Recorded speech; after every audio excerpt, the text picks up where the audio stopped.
what we look for in your guys' responses. And then also talk about the recruiting timeline and what your next steps are with NCSA. And then, of course, we'll take the last probably 15 minutes, maybe longer, to get through some questions you guys might have. So let's dive in. Top 10 questions.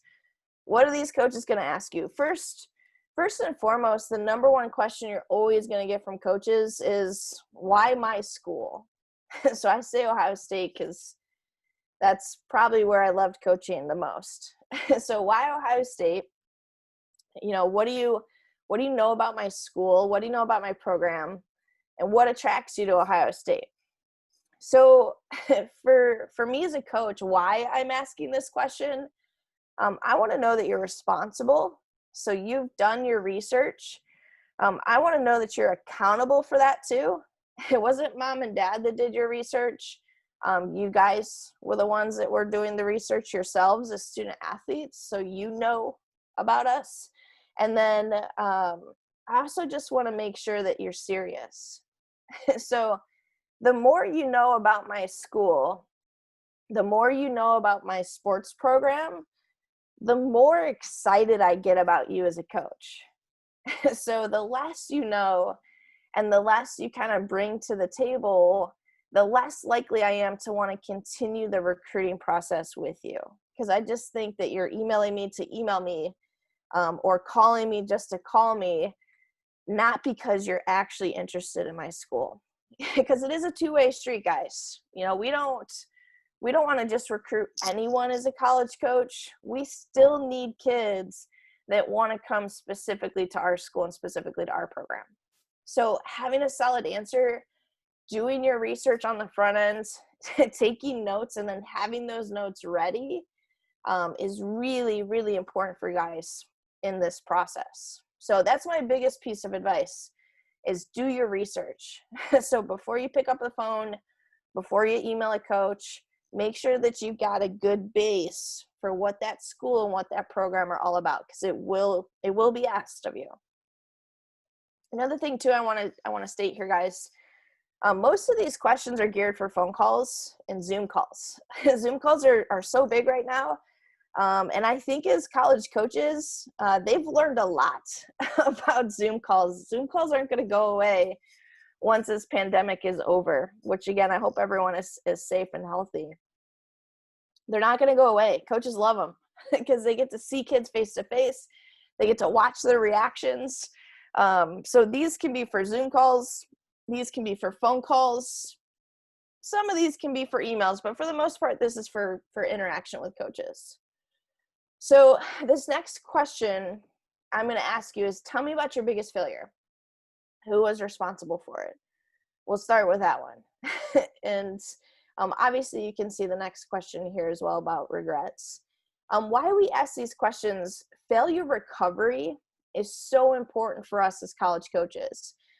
We want to hear how you fail, but we also want to hear how you articulate how you failed and why you failed. So for us, failure is the name of the game. I'm 36 years old, guys, and I fail on a regular basis. I don't have it all figured out. I frankly don't think anybody on this earth has it all figured out. So the more you can own it, the better. That's what we're looking for. We're not looking for you to say, oh, you don't fail. To me, that's a red flag if you're saying you've never failed. So for us, we want to make sure, again, that you own it. You take responsibility for it. Don't blame somebody else like, oh, yeah, we lost the game. I hit the ball out of bounds, but, for the game-winning point, but the setter just didn't set me right. It was a terrible set. I'm no longer recruiting you. So for you guys, talk about it. You know what, coach? My head wasn't in the game. I wasn't thinking. I went up too wild. My setter put me in the best possible position that she could, and I just bombed it. But here's what I learned. I learned that I can't ever take a moment to not be focused. I learned that I don't want to play it safe. I definitely want to be aggressive, but I need to be smart with how aggressive I am. that's the kind of response coaches are looking for. Because then we're thinking, you know what, this is a responsible kid. This is a kid that can own own anything that's happening to them, and this is a kid that I'm going to feel comfortable with having on my team. Now, your biggest regret that you've had, again, it's the same concept, guys. We just want to see how you can articulate these tough situations, because these are tough questions for student athletes, especially the younger you are. You're a 16-year-old on the phone with a college coach. It can be hard to have these questions and articulate them in a great way. So write these down, guys. Think about what, look back and think about what your failure is, but then find that positive twist to it. Because again, that's what we want as coaches, that you can find the positive and that you've learned from it, and that it's something that is always going to stick with you throughout the rest of your life. So this is a good one. What's your biggest fear about college? So a lot of student athletes, when I would ask this question, coach, I'm good. I'm ready. I'm good to go. And I'm like, okay. No, you're not. You've got to be fearful about something. No, coach. No, I'm ready to go. And I'm like, oh, you're going to be in for hurting when you get to college. So think about that. What is your biggest fear? Are you nervous about being away from mom and dad? Are you nervous about being on your own? Are you nervous about the workload? Are you nervous about how you're going to balance athletics and academics?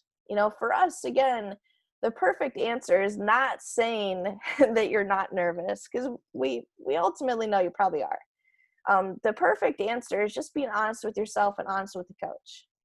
And because then for me, that sets me up for success as a college coach to help you with that transition. Whereas if you come in, you're like, no, I'm good, we're going to take it as face value, guys. And you might be crashing and burning. But we don't know how to help you because we didn't really get to know you throughout this process of our interviews. Almost, I guess I can call them interviews. This is always a great question as well. College coaches are going to ask you this. And this is another one of those like accountability, responsibility type questions. So we just want to see where you fall on that responsibility scale. So walk me through your weekly preparation regarding school, sports, friends, part-time jobs, and chores at home. How do you organize your calendar? I couldn't tell you how many kids, guys, aren't in charge of their calendar. Well, my mom does all that for me. My dad puts all that together. Wait, what? You don't do any of that? No, I just show up. I just show up when they tell me to. I was that kid. Oh my gosh, I would not have recruited me. I got way more responsible the older I got, thank goodness. But for you guys, this is almost a challenge that I have for you as student athletes right now. If you're not organizing your calendar, and maybe mom's doing it for you, maybe dad's doing it for you, I challenge you, take a week, 1 week. Mom and dad, if you're on this is a challenge for you guys too. Don't do it for them. Don't put their practices on there. Don't put their work schedule on there. Don't do their laundry. Don't cook their meals. Take 1 week where the student athlete acts like a college student. All right. That's going to help prep them for college. And that's going to help you guys as student athletes not only learn responsibility, but get more organized. And that's going to start get you thinking about what you are fearful about college. And if you realize I'm scared about everything, that's okay. You're starting to practice. So then you keep practicing what it's going to be like to be in college as well. So again, for you guys as coaches, we're looking for responsibility. If you've never done this, that's a red flag, especially for Division I coaches, guys. Division I, you are in charge of your ship 100%. You are the captain. As a coach, we're telling you, when to show up but essentially you've got to manage everything else. You've got to make sure that you get there. We're not going to make sure you get there. So this is really important for us, especially at those higher levels or higher levels of competition, that you have this responsibility over your life moving forward. So this question is more geared towards what type of teammate you are, just FYI. So how do you feel about the bench in that role? What makes a great bench player? So why we're asking these questions, guys, again, we want to see what kind of teammate you are. Are you someone that values all your teammates? So if you're the starter, do you value those bench players? How do you feel about them? If you're a bench player, what's your perception of that role? Are you the kid that's cheering, that's going nuts for your teammates, that's pushing them? Or are you the kid that sits there and pouts because you're mad that you're not in? So these are really important questions to be ready for, but they're also really important questions to start self-reflecting now, guys. You know, think about this now.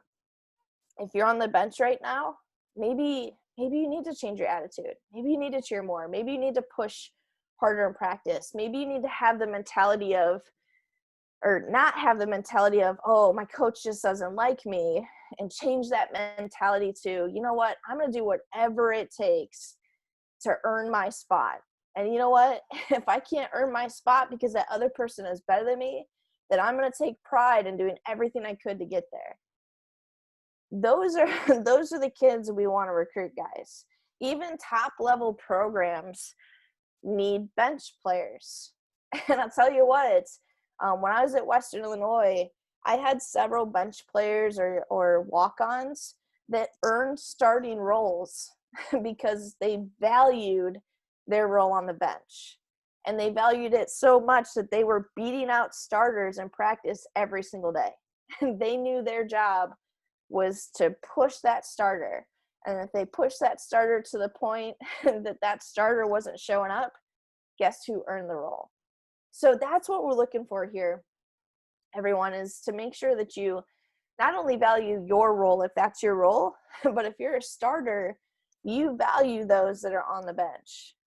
You know, if you're a starter, what makes a great bench player is when they make me sweat for my position, when they make me sweat for my job. I love the fact that my job isn't solidified, coach. I'm sold. I love you if that's the answer that you give. Now, this is another great question here too, guys, when it comes to like teammates, leadership, obviously. But also for me as a coach, it just gives me an insight on what's important to you. So what does it mean to be a leader? That doesn't mean that I'm asking if you're a leader or not. I'm asking you to just give the qualities of that to me. And then if you feel like you exude those qualities, give me examples. That's another thing, guys. The more examples you can have for these questions, the more it backs up your thought process. So if there was a time, and I'll go back to this slide here, that you had a bench player that pushed you to the point they earned your spot and you learned from that, have that example, right? If there's a time, when we were talking about failure recovery earlier, that you failed miserably, have that example. The more you just talk in broad terms, the less likely it's meaningful to us as coaches and the less we believe it. So what does it mean to be a leader? Again, this is really important because we want to know what qualities you value. We want to know what's important to you, and we want to know if you step in for those qualities as well.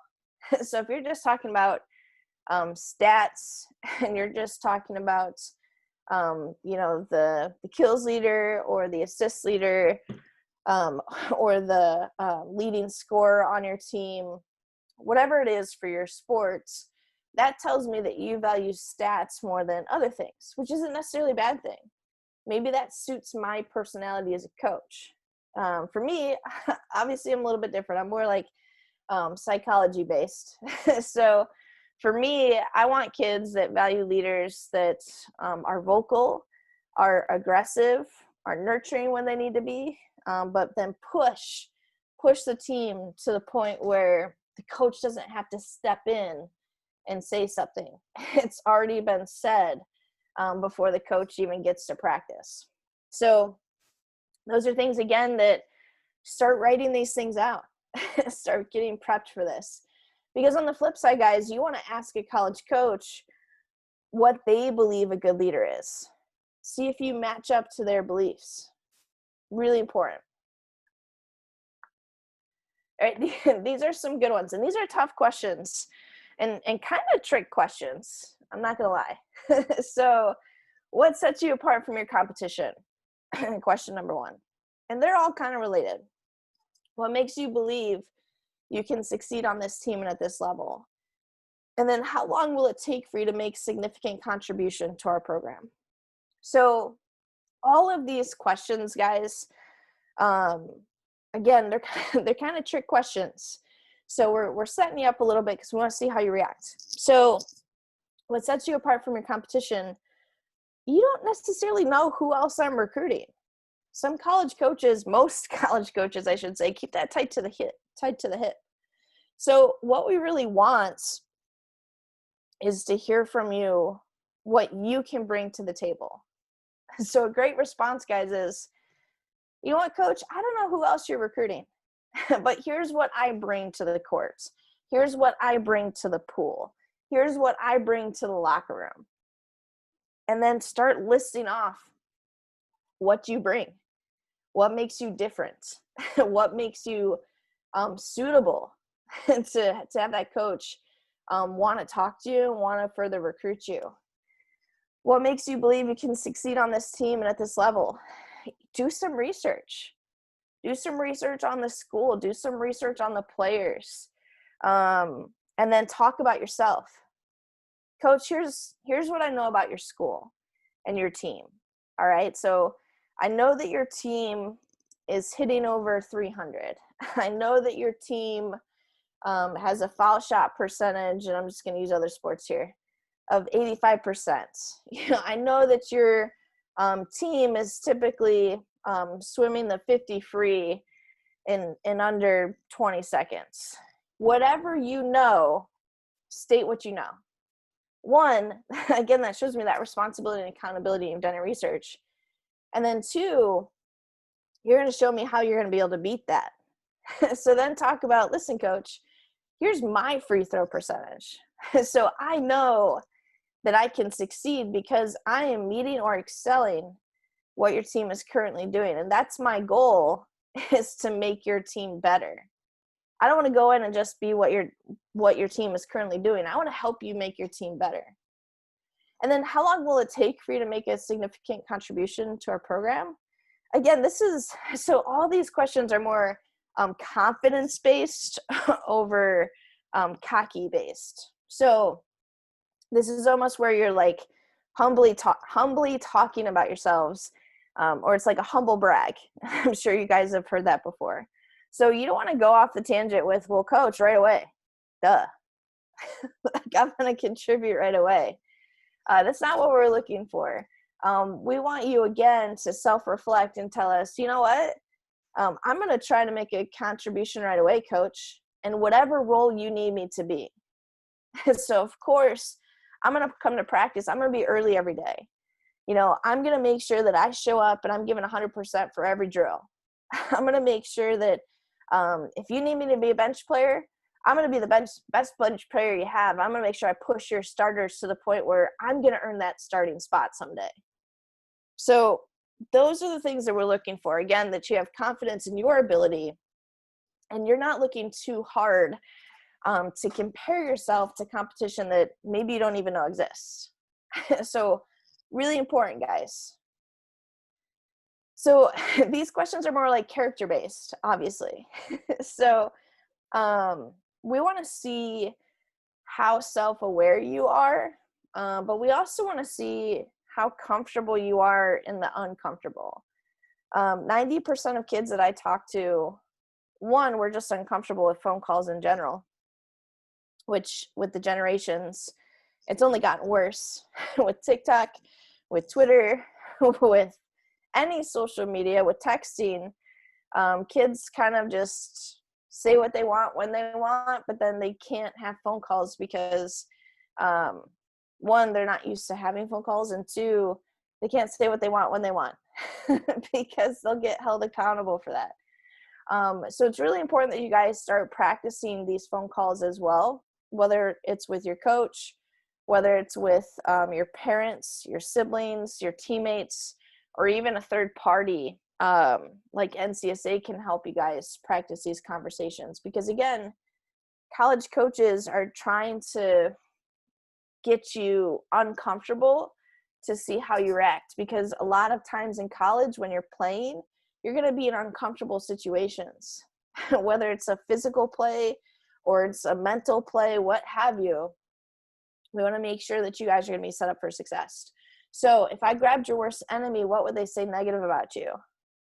Be honest. What are they going to say? and be okay with it. But also, again, don't just leave it at that. Talk about, hey, you know what? They're going to say that I'm too aggressive. They're going to say that I'm not the greatest sportsman. And they're going to say, I don't even know, something else. You know, find a way to come up with a positive of that. So, coach, listen, I know that I'm not the greatest sportsman. So I've been working really, really hard on making sure that I'm aggressive, making sure that I'm giving it all on the court, but that I'm not saying anything between the net to the other side.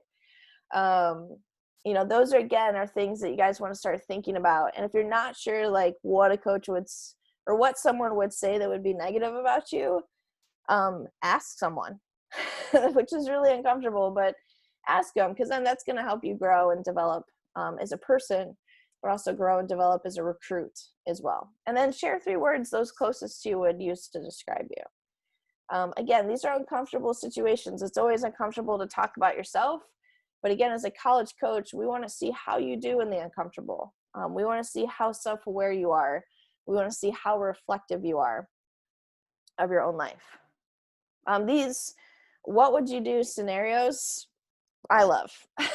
You know, in some of these, guys, most of these questions, they're not all going to happen right away from a college coach. So this is not like a one phone call type conversation. These questions are going to happen over time, just an FYI. But you want to start preparing yourself for these questions. So what would you do scenarios are typically scenarios, just so you guys know, that we've been through as a coach and that bother us.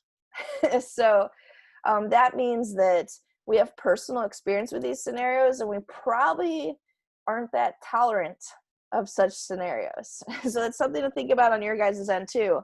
If the coach is talking and asking about partying a lot, then they probably just went through a season of their team partying like crazy, and then they didn't do so hot. So again, something to think about. But I put a couple scenarios over the years that I experienced. So, you know, what would you do if your team was partying the Thursday night before Saturday's game, and there's a team rule that it's no drinking in season? How would you handle that? You know, what would you do if someone on your team isn't pulling their own weight? So you guys have a drill.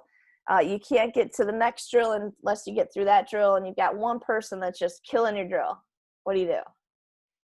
If you have a non-sport related conflict with a teammate, what did you do? How did you react? And then again, another one about organizing your time. You got 2 exams on Monday, 2 on Tuesday, and a 5-page paper due. It's Saturday. How do you handle it? So again, these situations are probably situations the coach has been through with their current team. But again, they also tell us about you. Tell us about your leadership. Tell us about your responsibility. And again, if some of these things have already happened to you in high school, hopefully not so much the drinking stuff, because that's illegal. But if some of these things have already happened to you guys in high school, bring those examples to the table. You know what, coach, this just happened last week. We were trying to get through a practice, and Susie just, you know, wasn't working as hard as she could. She's pretty tired. She's a little under the weather. So I just made sure that I was always right there by her, encouraging her, building her up, giving her advice, how to get through it, how to beat the drill.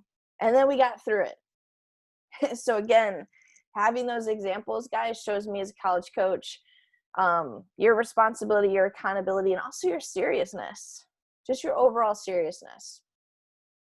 This is a great question that's Sue Enquest, who I said earlier, 11-time national champion coach, amazing. This is her favorite question to ask student athletes. So if the whole world shut down social media, would you be relieved or panicked? How would you connect with others? So our whole world is social media at this point.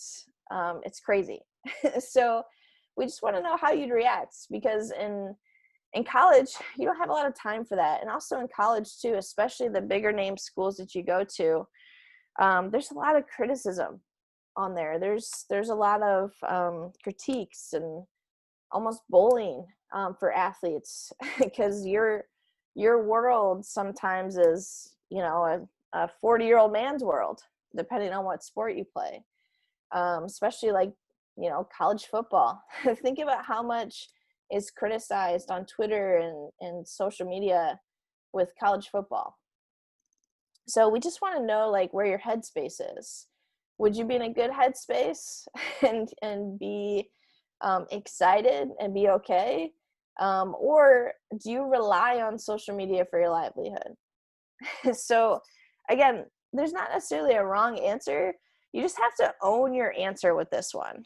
And the more, guys, that you can own your answers, own who you are, the better position you're going to be, again, to get recruited and to be higher up on a college coach's list. So those were 10 questions, but I got one last bonus question for you. And not every coach will ask you this, but a lot will. So what other schools and coaches are you currently talking to? This is a question for us as a coach to figure out how recruited you're being, how genuinely recruited you're being. And then also for us as a coach to figure out, what more do I need to do to get this kid to like me if they are talking to a lot of other schools? So I know a lot of you want scholarships and need scholarships for college. Frankly, I encourage that.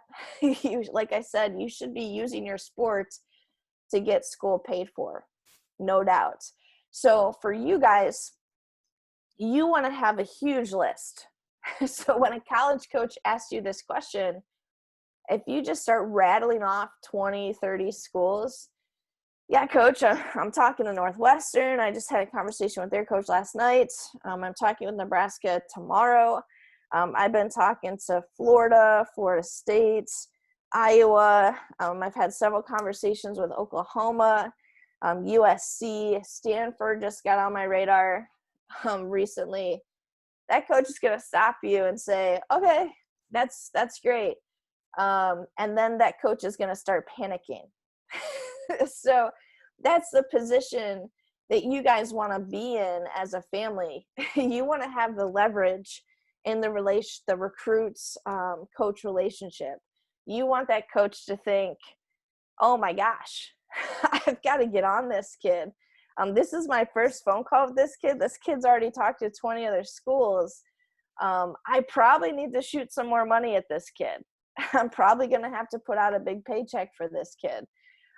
Or I'm going to have to entice this kid and talk to this kid more. So again, this question is for college coaches to gauge almost how right they are with their pick, which is weird to say. But like, if you come off, guys, and you say that you're not talking to anyone yet, that's a red flag for me as a coach. I'm thinking, am I missing something? Like, there's no way that I discovered this kid and nobody else knows who he or she is. There's no way. So I'm thinking, maybe I need to stop recruiting this kid, because maybe, I don't know, maybe I saw you on a good day and nobody else saw you. Maybe this is not, a kid that's going to be right for my program. So for you guys, again, you want to have leverage opportunities. So my biggest piece of advice, in order to say that you're talking to a lot of college coaches, is to start communicating now with college coaches. Think about this process, guys, like a job interview.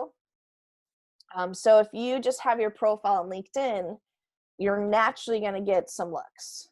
You're naturally going to get some hits. I probably, get a job inquiry or a job offer, a couple times a month, which is great, but they're not jobs I like.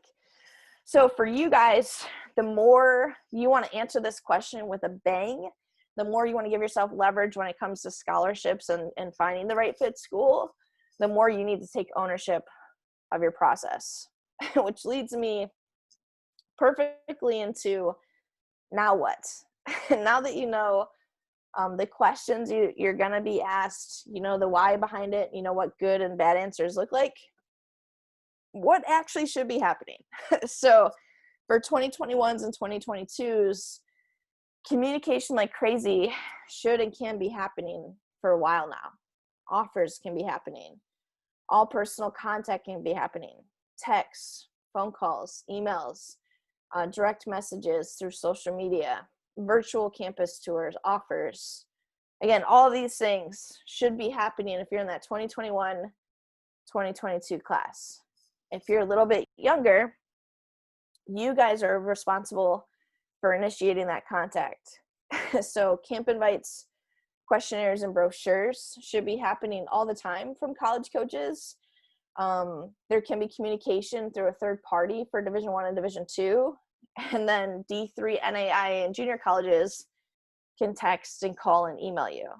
So if these things aren't happening, guys, you need to take a look as to why.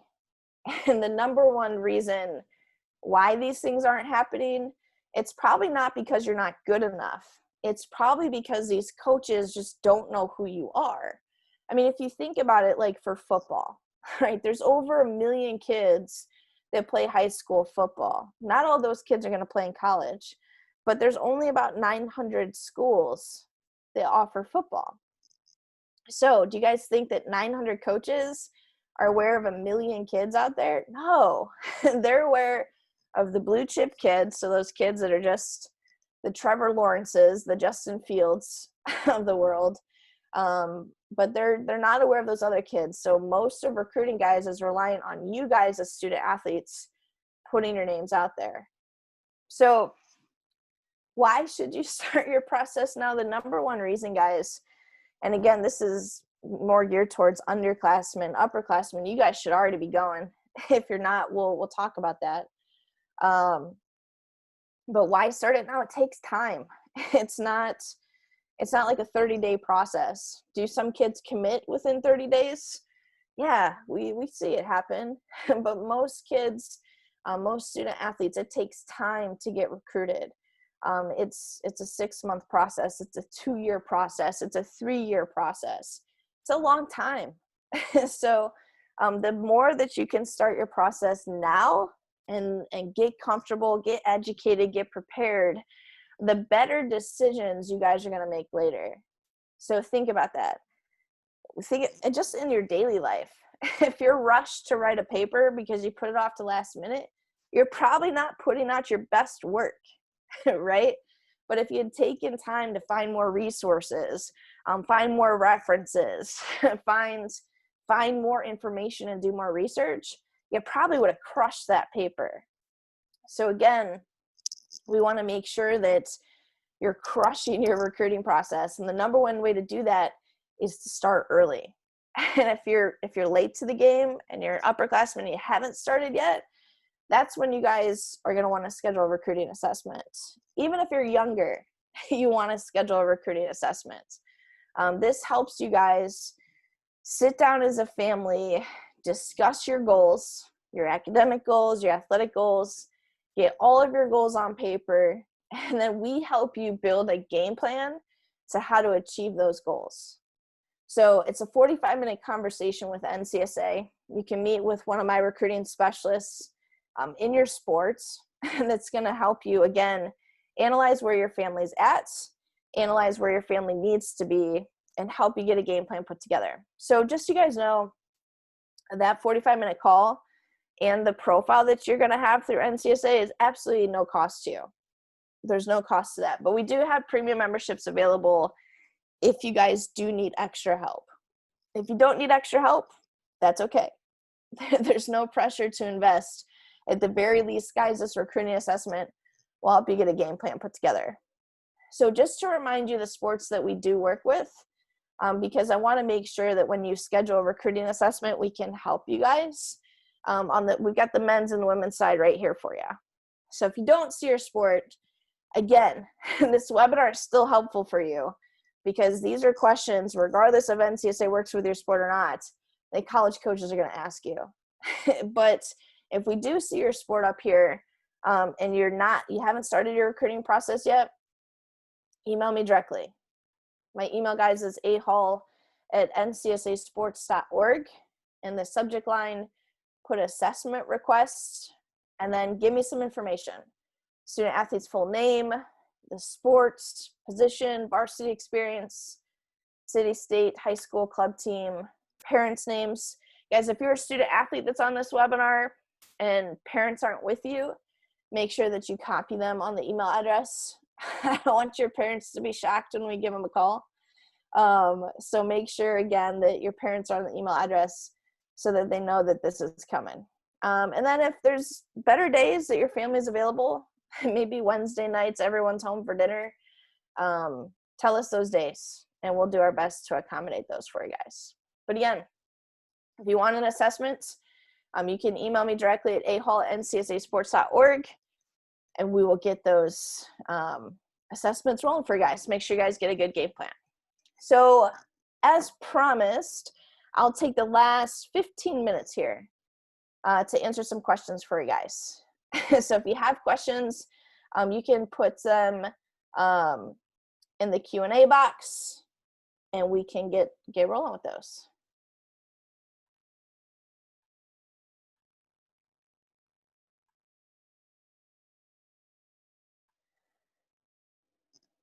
All right. One of the questions was, will there be a recording of this webinar sent out? Grace so graciously let you guys know that the recording will be this is recorded, and it's going to be posted on their website. And again, if you guys have extra questions for recruiting or extra questions about your sports, or maybe you need a little bit more clarification on something that we went through tonight, feel free to email me directly as well. I'll be happy to answer those for you.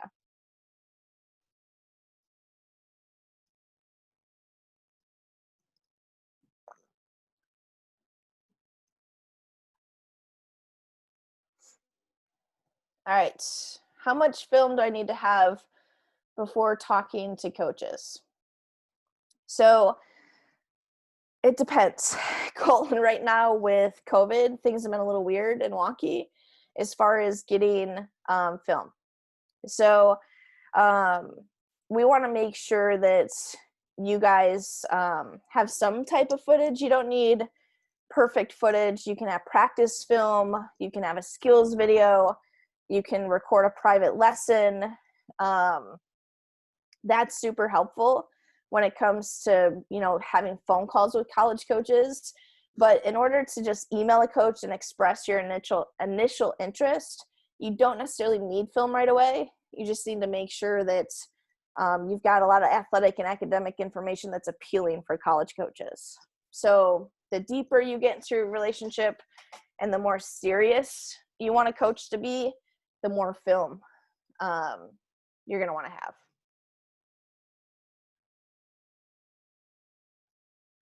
All right, Cody, is starting to talk to recruits as a junior a little late? No. No, I mean, is it late? Yes, but it's not too late. Let me specify that. So it's never too late to start talking to coaches, guys. If you're getting started as a junior, that's okay. You're just packing your process into a little bit smaller timeline than somebody else that's starting as a freshman. So Cody, you might feel a little bit more overwhelmed That's where like an assessment can help your family like feel a little bit calmer, feel a little bit more at ease with the process. But it's never too late, guys, to start talking to college coaches unless it's April of your senior year. and then that can be a problem. All right. For soccer, does a student have to be on a DA team or a high-level team to be considered? Of course, being on those types of teams costs a lot of money. How does a student get spotted if on a select team as opposed to a DA or premier team? Great question. You do not have to be on that type of level team in order to compete in college. If you want to go Division I, that's sort of a requirement, unfortunately. But here's the deal, guys. As long as you are taking film, as long as you have good footage, you're going to find an opportunity to compete. And remember, coaches don't just show up at events. Coaches don't just show up to tournaments or showcases or combines or camps hoping to find talent. Coaches actually go to a camp, go to a showcase knowing exactly who they're going to see. So for you guys, whether you're on a top level team, a mid-level team, or a local team, as long as you're talking to coaches in advance, as long as you're telling college coaches that you want them to recruit you, they're going to see you, they're going to notice you.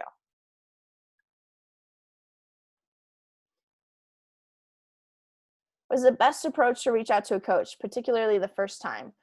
Do they prefer an email, text, or social media? So email first, always email first. So text, phone calls, social media, that comes next. Guys, you really only want to use social media if you're posting like highlight reels all the time. So if you're posting like a 2-second clip, then use social media to get the coach to look at it through like a hashtag or through direct message. But email is always the number one and most preferred way to get out in front of college coaches.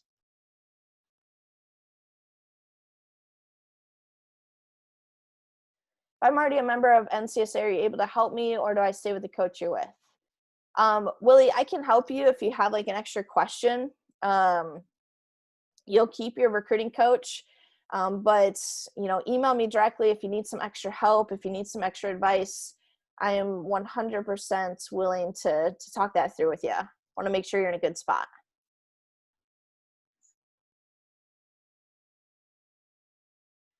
If you play 2 sports, but you get a scholarship for one, are you allowed to play the other sport as well? It depends. So, Cody, it depends on the coach, and it depends on what sport it is and like the danger of it. So, when I was coaching, I had a student athlete. When I was coaching Division I, I should say, I had a student athlete that wanted to do volleyball, obviously, and then do high jump. I never, and I gave her a full ride, I never let my student athletes at the Division I level play another sport just because the risk of injury was too high, and Division I kind of takes over. But I was going to let her do it. So you can do it. It just depends on the division level. It just depends on the coach. Some coaches will let you do it. Some coaches want you to do it. Other coaches are nervous and afraid about it. So, but the answer is yes, you can. It just depends on the coach, depends on the program.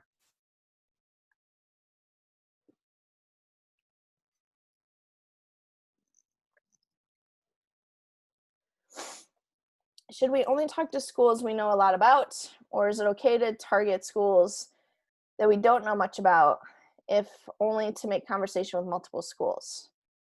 That's a good question. So you definitely want a healthy combination of both. So any school that you talk to, you should know something about. You guys don't have to do mass extensive research on schools, even like your top schools. Your top schools, you probably know everything you need to know about the school anyway, because of your top schools for a reason. but you should know something. So I always say you want to do like a 5-minute drill with schools before you have a phone call, or a 5-minute drill on schools before you send an email, just to get to know a quick overview. That is something, guys, in your NCSA profile that we help you with, because again, we want you to talk to a lot of programs, but we don't want you to be wasting your time. So we've got every school in the nation, and we give you snapshots of what those schools and what those programs are all about.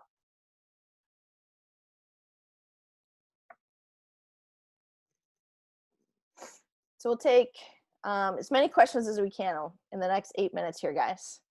So Exact holds ID camps. They invite multiple college coaches to attend. Are these ID camps important? They can be. So always look up who's going to the camp first, especially for Exact. They usually bring in some good quality college programs. But you want to make sure that the programs that are there, one, you can compete for them. Two, you're interested in them. And then 3, they're recruiting your graduation class and they're recruiting your roster spot. The worst thing that can happen is you go to a camp and there's only one school there that you like, and there's only one school there that you know of. And that's a lot of money to just get out in front of one coach when you could send them video. So they are important, guys. Camps, ID camps, showcases, tournaments can be important. But again, do your research beforehand. See who's going, make sure it's worth your time, make sure it's worth your money. And then also make sure, again, that you're emailing coaches prior to going. Email them in advance, because we want to make sure, again, that you're in a good spot, and that coaches are actually going to evaluate you.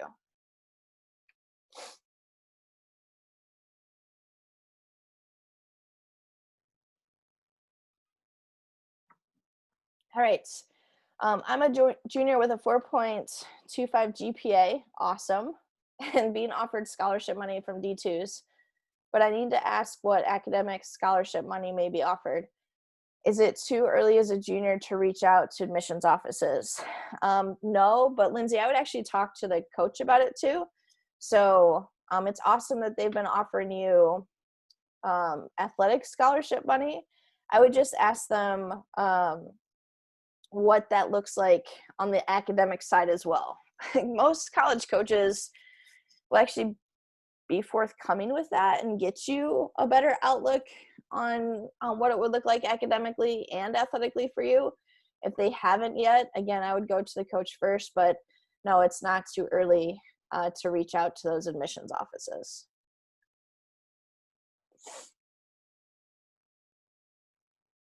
Are D1 coaches not able to recruit face-to-face until after December 31st? Yep, correct.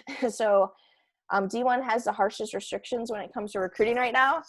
They can't see you in person, so that's why being online is really important for you guys. So the number one way, even for those smaller institutions, because a lot of their ADs, a lot of their administrations aren't letting them go on the road anyway, even though they can. A lot of those institutions are just recruiting simply from their office. So being online is going to be really important for you guys. Emailing college coaches to build strong references, build strong relationships is going to be really important for you guys, so that when these restrictions are lifted, college coaches know who you are, you have a relationship, and they're going to go watch you.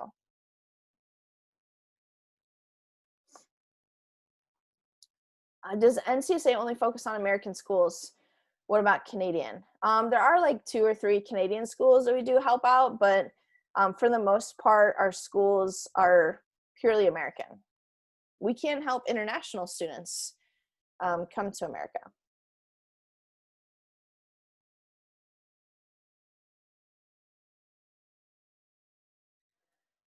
All right, how important is it for coaches that the student athlete is well-rounded? Do they care if they play more than one sport, play an instrument, have a job, volunteer? Or is it really more about academic responsibility and talent? Great question. It just depends. It depends on the coach and it depends on the school. So If you're looking at Ivy Leagues or those higher academic schools, you want to be as well-rounded as possible. Your athletics are going to trump a lot of other things to get to those schools. But you still have to beat out the regular students that are playing an instrument, that do have a job, that volunteer as well, because that coach has to justify why you get a spot at Harvard over, the 4.0, 35 ACT kid that volunteers every week, that goes on mission trips every month, that plays instruments, that's president of the school body governments. Like, they have to justify why you beat that kid out. So those higher academic schools, definitely, yes, it's important. Every other school, we just like those things because it shows your versatility, it shows your responsibility, and it shows your time management. Is it necessary for non-Ivy League, non-crazy high academic schools? Again, it kind of just depends on the coach and what's important to them.